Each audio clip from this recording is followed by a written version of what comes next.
নমস্কার বন্ধুরা, আরও একটা নতুন রেসিপির ভিডিওতে আপনাদের সবাইকে স্বাগত। আজকে বানাচ্ছি খুব হেলদি একটা টিফিন রেসিপি, চিকেন মোমো। এটা প্রায় বিনা তেলেই রান্না হয়ে যায় আর খেতেও কিন্তু খুব সুস্বাদু হয়, আর চিকেন থাকার কারণে খুব পুষ্টিকর। তো আসুন দেখে নিই রেসিপিটা। 200 গ্রাম বোনলেস চিকেন নিয়েছি। চিকেনের বুকের অংশটা নেওয়া হয়, আপনারা জানেন। তার সাথে দিয়ে দিচ্ছি 2টো কাঁচা লঙ্কা, আপনারা যেমন ঝাল খান সেই হিসেবে দেবেন। 5-6 কোয়া রসুন দিয়ে সমস্তটা আমি ভালোভাবে একটু ব্লেন্ড করে নিয়েছি। এখন একটা বাটির মধ্যে পুরো চিকেনের পেস্টটা নিয়ে নিচ্ছি, আর তার সাথে কিছু মশলা দেব। দিয়েছি 1 চা চামচ গোলমরিচ গুঁড়ো, 1 চা চামচ টমেটো সস, সামান্য একটুখানি ভিনিগার প্রায় 1 চা চামচ মতো, 1 চা চামচ ডার্ক সয়া সস, আর দিচ্ছি 1 চা চামচ সাদা তেল। আধখানা মিডিয়াম সাইজ পেঁয়াজ কুচি করে নিয়েছি, সেটা দিলাম। এই জায়গায় আপনারা চাইলে পেঁয়াজ পাতাও দিতে পারেন, আর এর সাথে ক্যাপসিকাম কুচি, গাজর কুচি এগুলোও দেওয়া যায়। তো এখন আমি ওটাকে কিছুক্ষণ রেখে দেব, চিকেনের পেস্টটা। ততক্ষণ 1 কাপ ময়দা, সামান্য একটু লবণ আর সাদা তেল দিয়ে মেখে নেব। যেরকম লুচি পরোটার ডো তৈরি হয় ওই রকমভাবেই ডোটা তৈরি হবে। অল্প অল্প করে জল দিয়ে, খুব বেশি শক্তও হবে না আবার খুব বেশি নরমও হবে না, এরকম একটা ডো তৈরি করে নিয়েছি। এখন ওপরে একটুখানি সাদা তেল ছড়িয়ে দিয়ে ভালোভাবে তেলটা ময়দার সাথে মিক্স করে নেব। আর ময়দাটা কিন্তু খুব ঠেসে ঠেসে মাখতে হবে। 7-8 মিনিট ধরে আগেই মেখে নিয়েছি ময়দাটা। আর এখন ভালো করে তেল লাগিয়ে এটাকে আমি 10-15 মিনিট একটু রেস্ট করতে দেব। আর তারপরে আমি এটা ছোট ছোট লেচি কেটে নিয়েছি। দেখুন, ছোট ছোট লুচি থেকে একটু বড় সাইজের লেচি কেটেছি। আপনারা আপনাদের পছন্দ মতো সাইজের তৈরি করবেন। আর এখন বেলে নিচ্ছি। লুচির মতোই একটা বেলা হয়েছে, ঠিক এই রকম থিকনেস হবে। খুব বেশি মোটা করলে কিন্তু ময়দার ভাগ বেশি হয়ে গেলে মোমোটা খেতে ভালো লাগবে না, ওই জন্য চেষ্টা করবেন পাতলা করে করতে। সব দিকে একটুখানি জল লাগিয়ে নিয়েছি যাতে করে ফোল্ডিংটা সহজ হয়।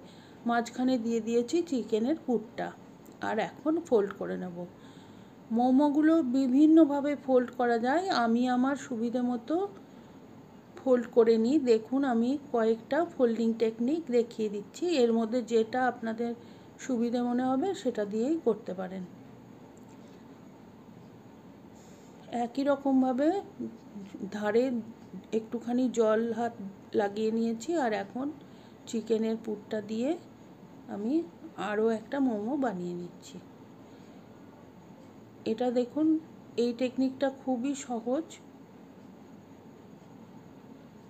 এইভাবে করে নিয়ে শুধুমাত্র এটাকে একটা হাফ রাউন্ডের মতো করে লাগিয়ে দিতে হবে দুই দিকের কানাটা। তো এইভাবে আমি সমস্ত মোমোগুলো বানিয়ে নিচ্ছি।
সব থেকে সহজ একটা টেকনিক দেখাচ্ছি।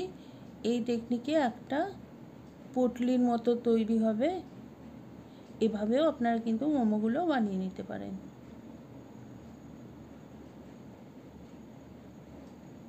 এরকমভাবে সব মোমোগুলো বানানো হয়ে গেছে। এখন একটা স্টিমার নিয়ে নিয়েছি, আর স্টিমারের ওপরের জালিটায় একটুখানি সাদা তেল ব্রাশ করে নিচ্ছি। ভালোভাবে ব্রাশ করে নিয়েছি। আর স্টিমারটা কিন্তু বসিয়ে দিয়েছি জল দিয়ে, জলটা গরম হওয়ার জন্য। আর এর মধ্যে এখন মোমোগুলো সাজিয়ে নিচ্ছি। সামান্য একটু গ্যাপ দিয়ে দিয়ে মোমোগুলো সাজিয়ে নিচ্ছি। আর তারপরে ওই গরম জলের ওপরে এটা বসিয়ে ঢাকনা দিয়ে দেবো। আর আপনাদের কাছে যদি স্টিমার না থাকে তাহলে কড়াইতে জল গরম করে যে কোনো ছিদ্রযুক্ত পাত্রের মধ্যে মোমোগুলো দিয়ে ওপরে একটা ঢাকনা দিয়ে দিলেই হবে। 12 থেকে 15 মিনিট স্টিম হবে। আর ততক্ষণ আমি চাটনিটা বানিয়ে নেব। এর জন্য নিয়েছি 2টো টমেটো, আর এইরকম 4 ভাগ করে কেটে নিয়েছি। এখন বেশ খানিকটা গরম জল দিয়েছি যাতে টমেটোগুলো ডুবে যায়। আর 4-5 মিনিট ওয়েট করার পরে এখন আমি টমেটোগুলো ছাড়িয়ে নিচ্ছি। দেখুন খোসাটা আলগা হয়ে গেছে। এখন এইভাবে টমেটো ছাড়িয়ে মোটার অংশটা বাদ দিয়ে দেবো। তারপরে একটা গ্রাইন্ডার জারে নিয়েছি, সঙ্গে দিলাম 2টো কাঁচা লঙ্কা, 4 কোয়া রসুন, সামান্য একটুখানি লবণ, একটুখানি লঙ্কা গুঁড়ো, আর সামান্য একটুখানি ভিনিগার, 1 চা চামচ মতো ভিনিগার দিয়ে ভালোভাবে ব্লেন্ড করে নিয়েছি। তো আমাদের চাটনি রেডি। আর এর সাথে আমি মিক্স করব 1 চা চামচ ডার্ক সয়া সস। সব কিছু ভালোভাবে মিলিয়ে নিলেই চাটনি আমাদের রেডি। আর এর মধ্যে আমাদের কিন্তু 15 মিনিট হয়ে গেছে। তো আমরা স্টিমারটা খুলে দেখব। দেখুন কত সুন্দর তৈরি হয়েছে মোমোগুলো, স্টিম হয়ে একদম রেডি। আর মোমো কিন্তু গরম গরম খাওয়াই ভালো। আর আপনারা জানেন যে এতে কিন্তু আমি শুধুমাত্র ওই চিকেনে সামান্য 1 চা চামচ সাদা তেল দিয়েছিলাম, আর অন্য কোনো তেল এখানে ইউজ হয়নি। মোমোগুলো এখন প্রচণ্ড গরম, তাও আমি তুলে নিয়েছি আর সার্ভ করে দিয়েছি। আপনারাও অবশ্যই এভাবে বাড়িতে ট্রাই করবেন, কমেন্ট করে জানাবেন কেমন লাগলো। আর রেসিপিটা ভালো লাগলে please like, share and subscribe my channel.